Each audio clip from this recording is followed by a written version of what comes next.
একদমই সহজ উপায়ে কিন্তু আমি ট্রেড করার প্ল্যানটা আপনাদেরকে দেখিয়ে দেই, বুঝিয়ে দেই। তো প্রথমত একটা বিষয় আপনারা একদম ফার্স্ট টাইম ক্লিয়ার রাখবেন যে আমি আজকে ট্রেড করবো, অবশ্যই আমাকে গতকালকের যে হাই ছিল এবং লো ছিল সেটা আমাকে আগে প্রথমে দেখতে হবে যে কোথায় ছিল। তো আমরা কী করবো, প্রিভিয়াস যে হাইটি আমরা মার্ক করবো। এখানে আমি সরাসরি 1 আওয়ার টাইম ফ্রেমে চলে যেতেছি। যাওয়ার পর এখানে দেখেন আমি কিন্তু গতকালকে যে হাই লাগাইছে মার্কেট সেটা আমি এখানে মার্ক করে নেবো। প্রথমে একটা হরিজেন্টাল লাইন আমি উপরে দিয়ে দিলাম, এটা হলো গতকালকের হাই লেভেল, এবং নিচে আরেকটা হরিজেন্টাল লাইন দেবো যেটা হলো গতকালকের লো লেভেল। এবার এখানে আসার পরে আমরা যদি দেখি গতকালকের লো লেভেলের থেকে কিন্তু মার্কেট একটু নিচে আসার চিন্তা ভাবনা করছিল এবং স্ট্রং একটা রেড ক্যান্ডেল কিন্তু 1 আওয়ার টাইম ফ্রেমে দেয়, যেটা কিন্তু খুবই স্ট্রং একটা রেড ক্যান্ডেল, এবং পরবর্তীতে যে গ্রিন ক্যান্ডেল হয় সেটা কিন্তু পুরো একদম ট্র্যাপ করে ফেলে। তো একটা জিনিস সবসময় মাথায় রাখবেন যে অবশ্যই গতকালকে, আজকে আমি ট্রেড করবো সকালে বা মর্নিংয়ে বা দুপুরে, যখন আমি ট্রেড করি গতকালকের যে হাই এবং লোটা ছিল সেটা কিন্তু একটা ইম্পর্টেন্ট এরিয়া যেখানে কিন্তু মানুষ সবচেয়ে বেশি ট্র্যাপ হয়।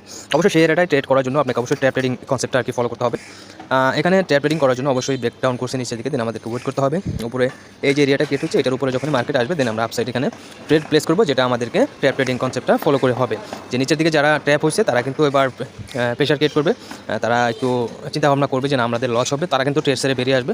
তো এখানে কিন্তু বাইয়ের জন্য একটা ভালো একটা হ্যাভি মুভমেন্ট কিন্তু আমরা এখানে দেখতে পারবো, এবং সেরকমটা কিন্তু এখানে আজকে ঘটছে। তো অবশ্যই আপনাদেরকে ফলো রাখতে হবে ট্রেড করার জন্য, previous day high and low, then তারপর আপনারা ট্রেডটা প্লেস করবেন। তো আপনারা যদি এই ধরনের ভিডিও পেতে চান অবশ্যই আমাদের ইউটিউব চ্যানেলটি সাবস্ক্রাইব করতে পারেন। ভিডিওটি কেমন লাগলে অবশ্যই কমেন্টে জানাতে আপনারা ভুলবেন না।